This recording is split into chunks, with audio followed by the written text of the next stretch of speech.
금주 토요일이 무슨 날? 성탄절입니다. 크리스마스입니다. 온 세상이 다 기뻐하는 날입니다. 그런데 왜 기뻐하느냐 그 말이에요. 알죠, 알기는. 그죠? 예수님 때문에 기뻐하죠? 그럼 예수님 없으면 그 기뻐하는 게 다 뭐예요? 헛거지요. 아이도 없는데 백일잔치 돌잔치 해보라고요. 이상하죠. 부모님이 안 계시는데 회갑잔치 하는 사람 있나요? 이상하죠. 예수님이 계셔야 성탄절의 진정한 의미가 있는 줄로 믿으시기 바랍니다. 그러면 기쁨이라고 하는 그 의미가 바로 무엇이냐? 그리고 기쁨은 어디서 오느냐 말이에요. 오늘 말씀을 통해서 우리가 한번 배워보자고요. 첫 번째로는 우리의 기쁨이라고 하는 것은 우리의 마음을 비울 때 진정한 기쁨이 찾아온다는 사실입니다. 오늘 본문에 보시면 그 후라는 말은 무슨 말이에요?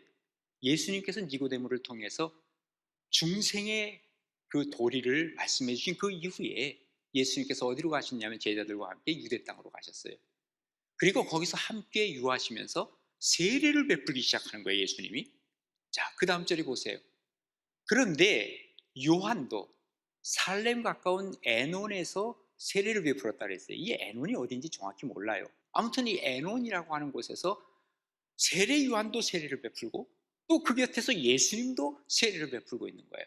거기 물이 많음이라 그러므로 사람들이 와서 세례를 받더라. 24절에 보면 요한이 아직 옥에 갇히지 아니하였더라. 이에 요한의 제자 중에서 한 유대인과 더불어 정결 예식에 대하여 변론이 되었더니 무슨 말이에요? 요한의 제자들이 이 정결 예식에 대해서 세례에 대한 얘기를 서로 다른 사람들과 많은 대화를 하고 있었다는 것이죠. 그 다음 절에 보면 그들이 요한에게 가서 이르되 랍비여, 선생님과 함께 요단강 저편에 있던 이 곧 선생님이 증언하시던 이 누구예요? 예수를 얘기하고 있죠. 그 예수님이 그곳에서 세례를 베풀고 있대요. 근데 사람이 다 그에게 가대요. 이렇게 얘기를 하고 있습니다. 무슨 말이에요? 뭔가 불평이 있는 거죠.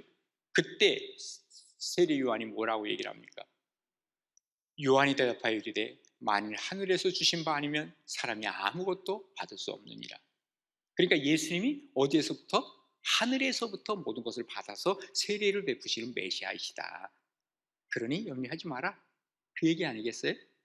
오늘 이 말씀을 통해서 우리가 볼 수 있는 것은 많은 사람들이 지금 세례 요인 요한에게 세례를 받았는데 옆에서 또 누가 세례를 베풀기 시작하면 예수님이 베풀기 시작하는 거예요. 요한의 제자들이 못마땅하게 생각한 거죠. 왜 그럴까요? 그들의 생각은 분명합니다. 세례의 원조집이 어디예요? 원조가 어디냐고요? 세례 요한입니다. 예수님 어디서 세례 받으셨어요? 요한에게서 세례를 받았습니다. 그러니까 제자들 생각하기에는 아니 우리 선생님이 원조인데 아니 어떻게 원조집을 두고 그것도 멀리 다른 곳에서 아니고 요 가까운 데서 저렇게 집을 차려가지고 세례를 베풀지? 이거 뭔가 좀 잘못된 것 아니야? 상도덕에 어긋나는 거 아니야? 아마도 세례 요한의 제자들이 그렇게 생각했던 것 같아요. 게다가 세례 요한의 제자들은 뭔가 굉장한 우월감이 있지 않았겠어요? 왜 그러느냐? 자기가 섬기는 그 선생님이 어떤 분이십니까? 분명히 세례에도 예수님보다 앞섰어요. 뿐만 아니라 예수님도 세례 요한에게 세례를 받았어요. 그러니까 훨씬 자기 선생님이 우월하다고 느끼지 않았겠습니까? 게다가 지금 세례 요한은 누굽니까? 그 당시에 제사장의 아들인데 그것도 현역 제사장 사가랴의 아들이었습니다. 예수님은 누굽니까? 일개 목수의 아들입니다. 게다가 세례 요한이 예수님보다 6개월 먼저 태어났는데 사실은 그들은 이종사촌간 아닙니까? 그러니까 분명히 세례 요한이 예수님의 형벌되는 사람입니다. 그래서 그들은 자기네 선생님이 대단한 줄 알고 있는데 아니 웬걸? 저쪽에서 또 세례를 베푼데 사람들이 다 글로 가는 거예요. 기분 상하겠어요, 안 상하겠어요? 저만 하더라도 상할 것 같아요. 뭘 모르면 예수님이 메시아인 것을 모르면 당연히 마음 상할 수도 있을 거예요. 그런데 요한은 그렇지 않았어요. 예수님이 메시아인 걸 알죠. 그래서 야야 그분 하늘에서 보내주시지 않았으면 그렇게 될 수 없어. 나는 그분에 비해서 그분의 신발끈도 맬 만큼 되지 못하는 사람이야. 세례 요한은 뭘 알고 있었어요? 예수님은 메시아인 것을 알았죠. 그리고 그는 예수님 앞에서 자기의 마음을 다 비워놓은 거예요. 우리가 세례 요한에서 배울 것이 있다면 마음 비우기를 배워야 돼요. 사실 요한은요, 좀 전에 말씀드린 것처럼 제사장 집의 아들이에요. 그 당시 제사장은 엘리트 중에 엘리트입니다. 그러니까 자기가 큰 소리 치면서 살 수 있는, 호의호식하며 살 수 있는 그런 사람이에요. 아빠 엄마 찬스 얼마라도 써먹을 수 있는 사람이에요. 그런데 엄마 아빠 찬스는 아예 쓸 생각을 안 할 뿐만 아니라 아예 집에서 나와가지고 광야에서 말씀을 증거하는 자로 메뚜기가 석청을 먹어가면서 그렇게 복음을 전했던 분이 바로 세례 요한입니다. 뭘 내놨어요? 마음을 다 내려놓은 그의 모습을 우리가 배워야 한다, 그 말이죠. 왜 이것을 비워놨을까요? 마음을, 주님을 담고 싶은 마음, 주님을 그 마음에 담고 싶어서 그렇지 않았겠습니까? 오늘날 사는 우리들이 왜 예수님을 모시지 못합니까? 아니, 예수님을 모셨다 하더라도 순간순간 예수님을 버리고 내가 드러내놓고 나를 드러내고 살려고 합니까? 이유가 뭘까요? 내 속에 다른 것들이 너무 많기 때문에 그래요. 내 속에 채워져 있는 것들, 머릿속에는 나의 이념과 사상으로 가득 차 있어요. 마음속에는 내가 가지고 있는 욕심들로 가득 차 있어요. 그러니 예수님을 채울 만한 것들이 없어요. 우리가 좀 이제는 내려놓고 비우려고 하는 이 마음과 생각이 있을 때 우리의 마음에 평화가 찾아오는 거예요. 요즘은 여백의 미학이라고 하는 그러한 얘기들을 많이 얘기를 합니다. 여백 속에서 우리의 상상력이 나오고, 그리고 거기에서 삶의 힘이 나오고, 이 여백 속에서 뭔가 우리가 할 수 있는 일들을 거기서 만들어 간다고 하는 것을 요즘은 이렇게 미학으로 설명을 하고 있습니다. 막 채우려고 하는 사람들이 너무너무 많아요. 우리 그리스도인들 특별히 그래요. 기도할 때도 보면 하나님이 나에게 먼저 주신 것들이 많이 있는데 그걸 가지고 하나님 내가 이걸 어떻게 쓸까요? 이거 하나님에게 묻지 않아요. 하나님 이거 주세요. 저거 좀 주세요. 하나님께서는 그러실 거예요. 야, 내가 이거 준 거 있는데 그거 가지고는 써먹지도 않으면서 자꾸 달라고만 하니? 하나님 그러실 것 같아요. 계속 채우는 데만 그저 힘을 들여서 가고 있죠. 여러분 2000년 전을 한번 올라가 보세요. 성탄에 예수님이, 이제 예수님의 어머니이신 마리아가 임신을 해가지고 산딸이 다 된 거예요.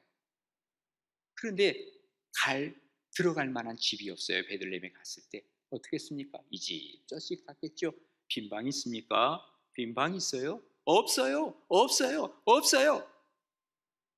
결국은 예수님을 모실 만한 방이 하나도 없던 거예요. 어디에 들어가셨습니까? 말들이 사는 마구간으로 들어가셨어요. 예수님 어디서 태어나셨습니까? 말들이 먹는 여물통, 말 구유에서 예수님은 탄생하셨습니다. 2000년이란 지금도 우리가 너무 가진 것이 많아요. 우리가 너무 모든 것들로 많이 채워져 있어요. 우리가 그러니 주님 앞에 드릴 만한 빈 방이 없어서 주님 앞에 방을 드리지 못함으로 성탄의 진정한 기쁨을 누리지 못하는 사람들이 얼마나 많으냐, 그 말이죠. 우리가 해야 할 일이 있다면 마음 비우기부터 해야 되지 않겠습니까? 우리 그리스도인들은 너무 미안하지만 욕심이 많아. 내 속에 내가 너무나 많아. 그래서 우리 주님 계실 만한 곳을 내두지 못하는 경우들이 많더라고요.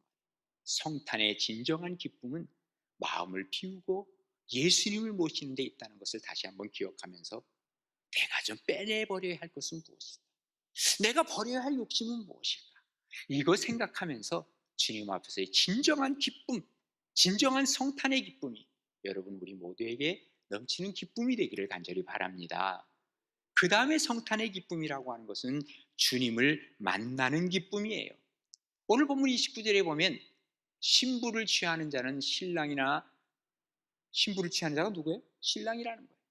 그런데 서서 신랑의 음성을 듣는 친구가 크게 기뻐하나니 나는 이러한 기쁨으로 충만하였노라. 세례 요한이요, 뭘 얘기를 하냐면 예수님의 만남을 이스라엘의 결혼식 행사에 비유하고 있어요. 이스라엘의 결혼식은 어떠냐면요, 친구들이 이제 밤에 이제 모여요. 그리고 그곳에 이제 혼인 잔치들이 막 벌어지는데 신랑이 이제 나중에 나타나거든요. 그 다음에 또 신부가 나중에 나타나거든요. 그러면 신랑의 친구들은 뭐 하느냐? 그 전에 모여가지고 막 흥을 돋구는 거예요. 춤도 추고 노래도 부르면서 축하 공연을 하는 거예요. 쉽게 얘기해서. 그러다가 신랑이 오잖아요. 야, 신랑이 온다! 막 박수 치는 거예요. 그리고 신랑 만나는 기쁨이 있는 거예요. 그리고 나서는 이제 신부가 등장할 때 신랑과 신부를 연결해 주는 사람. 이런 사람들은 우리로 얘기하면 어쩌면 들러리 같은지도 몰라요. 그런데 신랑을 만나는 기쁨, 그리고 이 신랑을 신부에게 연결해 주는 기쁨, 이 기쁨은 이루 말할 수 없다라고 얘기하고 있는 것이죠. 그래서 오늘 본문에서 얘기하는 거예요. 신부를 취하는 자는 신랑이지만 서서 신랑의 음성을 듣는 친구가 크게 기뻐. 신랑 소리가 들린다. 반가 반가. 그러면서 신랑을 맞이하는, 이게 바로 예수님을 만나는 우리의 기쁨이라고 얘기를 하고, 이게 바로 성탄의 기쁨이라는 거예요. 고린도후서 11장 12절에 보면 이렇게 기록합니다. 내가 하나님의 열심으로 너희를 위하여 열심을 내노니 내가 너희를 정결한 처녀로 한 남편의 그리스도께 드리려고 중매함이로다 그랬어요. 지금 내가 열심을 내어서 기쁨으로 이 일을 하는 것은 중매하기 위한 거야. 누구를? 신랑과 신부를 연결해주는 이 기쁨, 이루 말할 수 없단다. 이것을 사도 바울이 노래하고 있는 것이죠. 세례 요한은 예수님과 얘기한다면, 사사로이 얘기한다면 이종사촌 관계예요. 엄마가 자매란 말이죠. 그런데 영적으로 보면 예수님은 누구예요? 메시아예요. 그러니까 자기는 이 육체적으로 이걸 생각하기보다는 영적인 생각을 더 많이 한 거예요. 그러니까 메시아가 딱 나타나니까 어떤 거예요? 기쁨 만땅, 기쁨 충만, 이것을 지금 느끼고 있는 것이죠.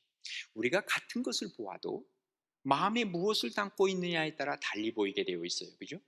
지금 육신의 그저 동생으로 생각을 한다면 예수 왔네? 세례 요한이 그럴 수 있어요. 그런데 그가 뭘로 봤어요? 영적인 눈을 열고 보니까 메시아가 오신 거거든요. 메시아 만나는 이 기쁨이 너무너무 크더라, 그 말이에요. 우리가 무엇을 담고 있느냐, 생각 속에 중요한 거예요. 예수님 당시에 예수님에 대해서 이단자로 보는 사람들이 있어요. 누구예요? 서기관과 바리새인과 이런 사두개인들, 이런 사람들은 예수님을 이단자로 봤죠. 그래서 예수님이 십자가에 못 박은 건 아닙니까? 그러나 세례 요한은 분명했어요. 예수님이 바로 메시아인 것을 분명히 봤죠. 그러니까 메시아를 만나는 그 순간에 기쁨이 충만했다는 사실을 우리는 보게 되는 것이죠. 예수님 없는 성탄, 아무리 파티를 하고 아무리 무슨 노래를 한다 하더라도 무의미한 겁니다. 따지고 보면 12월 25일이 예수님 탄생한 날 맞아요? 그날이 맞냐고요? 아니죠. 그날이 예수님 탄생한 날 아니에요. 그럼 예수님 탄생한 날은 언제냐? 아무도 몰라요. 그냥 우리가 날짜를 정하고 그날 우리가 기뻐하면서 예수님 어차피 이 땅에 오신 걸 확신 아니까 그 예수님을 기뻐하며 즐거워하자 해서 12월 25일을 정한 것뿐이에요. 원래 12월 25일은요 태양을 숭배하는 그러한 날이었어요. 그러니까 우리가 예수님 없이 기뻐하고 즐거워한다면 우리가 태양을 섬기는 것과 다름이 없어요. 우리가 정말 예수님을 만날 때 12월 25일이 크리스마스가 의미가 있는 거지, 사실은 우리가 예수님 만나는 그날이 성탄이에요. 저는 가끔가다 우리 교회는 교회 창립 예배 안 드려요. 나는 창립 예배를 왜 드려야 하지? 성령께서 오신 그 성령 강림절이 사실은 창립한 날인데 그런 생각을 할 때가 많아요. 그래서 우리는 그날도 우리는 특별히 지키지 않아요. 뭘 의미하느냐? 예수님과의 관계가 중요하다는 거예요. 성령 받는 것이 중요하다는 거예요. 그렇기 때문에 예수님을 통한, 예수님을 만남을 통한 기쁨이 우리 가운데 있을 때 진정한 기쁨이 우리 가운데 넘쳐날 수 있다라고 하는 얘기죠. 세례 요한은 바로 예수님을 통한 기쁨, 그러기에 그 기쁨은 정말 긍정 마인드로 계속 나오는 거예요. 지금 자기는 신랑이 아니에요. 신부도 아니에요. 들러리예요. 그런데 주님을 만나는 기쁨이 충만하다 보니까 이 기쁨을 함께 나누는 역사들이 일어나는 것이죠. 우리의 마음속에 기쁨이 있는 것은 교회 와서 누구를 만나요? 예수님 만나고 가는 거예요. 기쁘지 않을 수가 없죠. 이런 기쁨이 여러분에게 넘치기를 바랍니다. 이게 성탄이에요. 이게 예수님을 만나는 기쁨이 있을 때는요, 다른 거 다 시시해 보여요. 어린아이들이요, 그냥 뭐 딱지치기, 구슬치기 뭐 여기에 목맨다고요. 그러나 어른이 되면 이거 다 소용없어. 다 버리죠. 예, 어른들도 마찬가지예요. 뭐에 중독이 됐다 그러는데요, 이 중독된 게 왜 자꾸 중독이 되느냐? 예수님 못 만나면 중독될 수밖에 없어요. 좋은 게 있거든, 세상에. 거기에 중독되는 거예요. 알코올 중독이 되든 뭐 게임 중독이 되든 무슨 중독이 되든 그 중독이 되는 이유가 예수님 만난 기쁨이 없을 때 그럴 수밖에 없다는 거예요. 예? 여러분, 사이비 이단을 연구하는 사람들이 있어요. 이런 사람들은요, 정말 예수님 자주 만나야 돼요. 그렇지 않으면 굉장히 공허해진답니다. 왜? 맨날 거짓말하는 사람들만 연구하니까 이게 공허해지는 거예요. 어떻게 이거 극복할까요? 이단 사이비 대책을 연구하는 사람도 그렇고 상담가도 그렇고 목회자도 그렇고 이런 다른 사람의 어려움을 돌보는 사람들, 자꾸 예수님을 자주 만나야 돼요. 그렇지 않으면 이거 떨궈낼 수가 없어요. 그러면 내가 우울한 사람이 돼요. 내가 지쳐요. 주님 앞에서 주님을 자주 만나고 가까이 만날 수 있어야 된다는 거예요. 그러다 보면 잘못하면 나는 복음을 증거한다 그러지만 고린도전서 9장 27절처럼 너 복음을 다 증거한 다음에 하나님 앞에 버림을 받지 않도록 조심하라는 거예요. 나는 좋은 일 많이 하고 복음 전하고 했는데 나는 하나님과의 관계가 자꾸 멀어져 가니까 나에게 기쁨이 사라져 가더라, 그 말이에요. 우리가 하나님 앞에서 하나님과의 관계를 계속해서 유지해 나가지 아니하면, 그 기쁨을 잃어버리면, 하나님 만나는 기쁨을 잃어버리면 세상의 다른 것에 기쁨을 얻으려고 하는 마음이 생겨난다, 그 말이에요. 성탄의 기쁨은 바로 주님을 만나는 기쁨이에요. 첫 성탄절, 예수님 탄생하실 때 예수님 만난 사람 누구예요? 바로 들녘에서 양을 치던 목자들이죠. 아마도 세상에서 제일 기쁜 사람이었을 거예요. 왜? 예수님 메시아 만나는 이 기쁨, 이것은 빼앗아갈 수 있는 기쁨이 아니에요. 거기서부터 에너지가 나오는 거예요. 우리가 필요한 것은 기술이 아니라, 우리가 필요한 것은 프로그램이 아니라, 우리가 필요한 것은 주님과 맺은 깊은 사랑의 관계, 주님과 만나는 기쁨의 관계, 이것이 회복되면 다른 것들은 자연스럽게 따라오게 되어 있다, 그 말이에요. 하나님이 주시는 기쁨이 이번 성탄절에 우리가 주님을 만나는 그 기쁨이 되어서 정말 우리의 마음속에 슬픔이 사라지고 우울한 마음이 사라지고 안 좋은 것들이 없어지고, 그리고 예수님이 우리 가운데 역사하심으로 주님을 만나는 기쁨이 충만해지는 복된 우리 가나안의 모든 식구들 되시기를 바랍니다. 그 다음에 이제 성탄이라고 하는 것은 주님을 높이는 기쁨이에요. 자, 30절입니다. 함께 읽겠습니다. 시작. 그는 흥하여야 하겠고 나는 쇠하여야 하리라 아니라.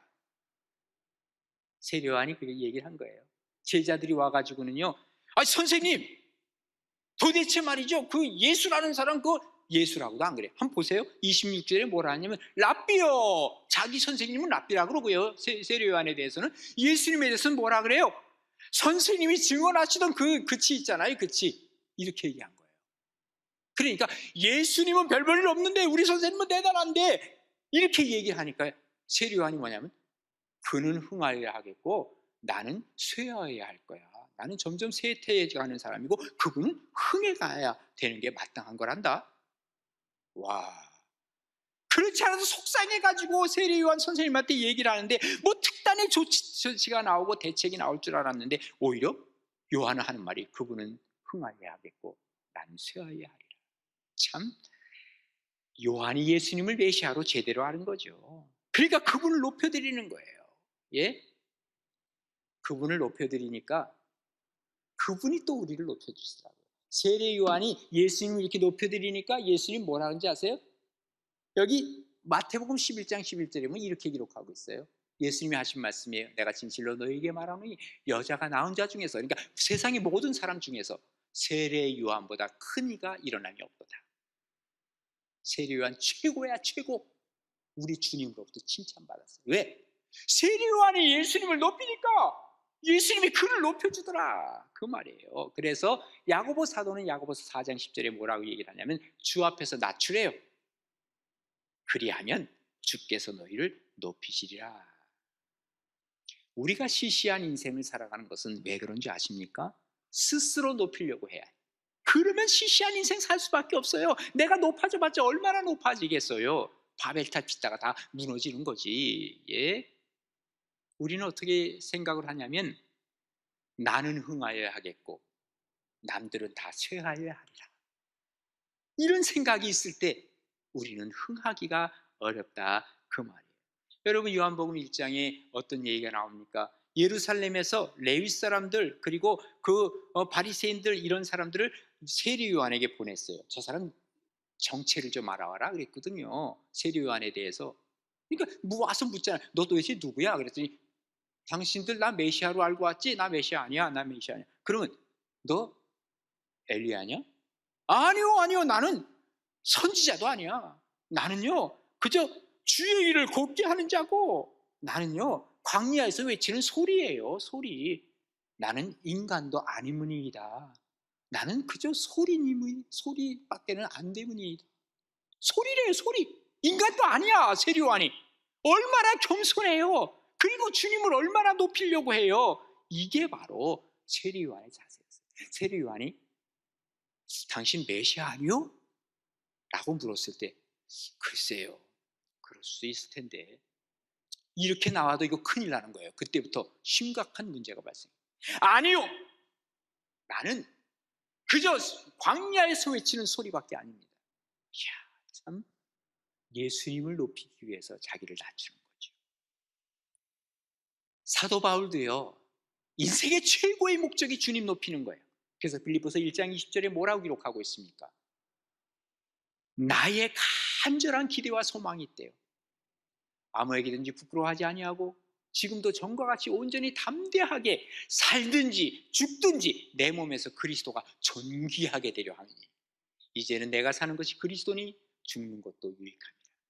죽든지 살든지 내 몸에서 그리스도가 존귀하게 되는 것, 나 이거 최고야. 이거 이상은 없어요.